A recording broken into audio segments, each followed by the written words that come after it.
Hello guys, good day. Ngayon dito tayo sa Tansin. Nagpa-adjust lang tayo ng brace natin. Kung makikita nyo, ito. Ayan yung brace natin. Kulay red at saka orange, tapos green. Kakapa-adjust lang natin ngayon kasi isang buwan lang kasi yung natin. Kung makikita nyo yung kulay niya. Kulay red at saka orange at saka green. Yung green naman, connect to sa dulo para ipipress niya ng gusto. Ayan Dito tayo sa clinic ng dito sa may Tansi. Ayan, kung makikita niyo yung natin. Medyo matagal na rin siya pero pinaano natin sa talaga sa clinic siya. Siguro baka next month to pwede nang tanggalin o kaya para magdikit. Kasi ito na lang yung niya Ayan makikita niyo siya. Nandito pala tayo sa may train station ng Tansi. Ayan yung sasakyan natin pinaka-focus 15-14 yung sakay natin. Ayan ito yung train station ng Tansi.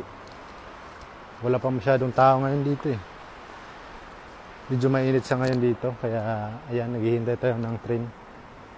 Doon masilaw yun doon Ito yung ng Taiwan Kung makikita niyo yung map ng Taiwan. Nandito tayo ngayon sa may Saan ba tayo dito? Dito tayo sa may Sanda. Medyo malayo-layo ito Chinese yung iba nakalagay Ayan yung Taiwan Railways. Nandito tayo sa may bandang Moili.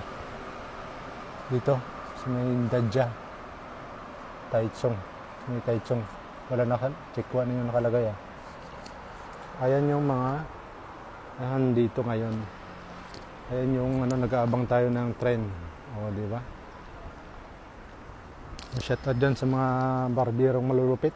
Ayan, kahit hindi tayo kagagalingan, at least sinishare lang natin yung mga gawa natin, siyempre. Ayan yung train station na yun. Ayan yung pangalan niya.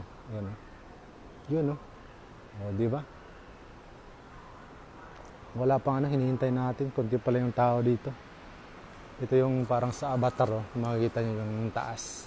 Ayan di ba?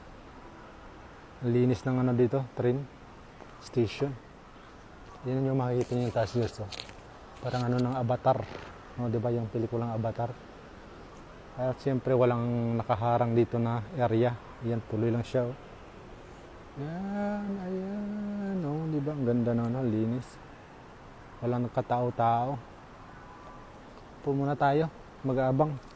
Punta tayo ng Taichung. Tingin tayo doon kung anong mabibili natin sa Taichung. Yun